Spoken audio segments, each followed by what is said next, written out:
Now, I do want to switch gears a little bit because I also want to hear about your company because I think this all ties in together. So, if you can tell me, and I want to make sure I get this right, it's Prop Ops. Is that correct? Yes. Yes. What's the name of your company? Prop Ops? Okay, Prop perfect. ups. Yes. So, now Prop Ups, from what I hear, it focuses on bringing a higher standard of training to property management through a maintenance perspective. What motivated you to establish Prop Ups, and what unique insights or methodologies does it offer to our industry professionals? As a lot of things, sometimes it's blind luck that you get into a certain space or a certain niche. I was lucky enough to have a regional manager who, in Kansas City, where I'm originally from, she was actually the president of the AAKC. Her name was Lenora Carpenter. And I was, a maintenance tech / maintenance manager. I kind of went with her to a couple different companies, so there was that familiarity there. But Lenora always made us go to these apartment association of Kansas City things. And I'm like, ugh, I got to go to this thing. And I got to go to that thing.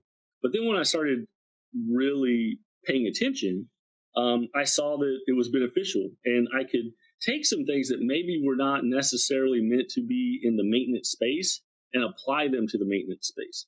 So that was starting to be exciting for me. It just so happens back in the day when I went through it, the NAAEI had their AIT program, their Advanced Instructor Trainer program. And I saw it was in Kansas City that year. And so I asked Debbie, the executive at AAKC, she's still there. And I said, Debbie, can I do this? She said, oh, no, I'm sorry, you can't.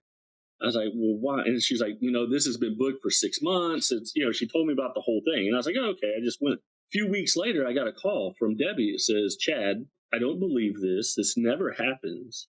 Somebody had to cancel. And I Wow. talked to NAA, and they said that you could go for free. So I called Lenora, and of course, her being, the president at that time, she was just right at the former president, I believe. She was all for it. She let me go to the training. Went through the training with Rich George and Doug Chasik and Sue Weston. It was an experience that I'd never had, and I did well. At least that's what I was told. I didn't know if I was doing well or not, but that's what I was told.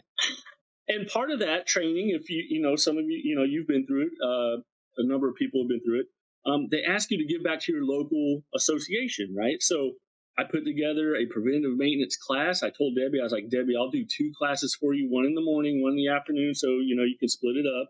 It was total volunteer basis. Debbie was through my class in the morning, and about, a third of the way through, she got up and she left. I was like, oh man, is this going bad? Or, I don't know. I was very insecure at the time. And when I got done, I went into Debbie's office and she sat down and she told me, she's like, Chad, this is what you need to do. I've seen other people do this, and you're probably on their level, or at the very least on the level of some people that I know that they've made this their career.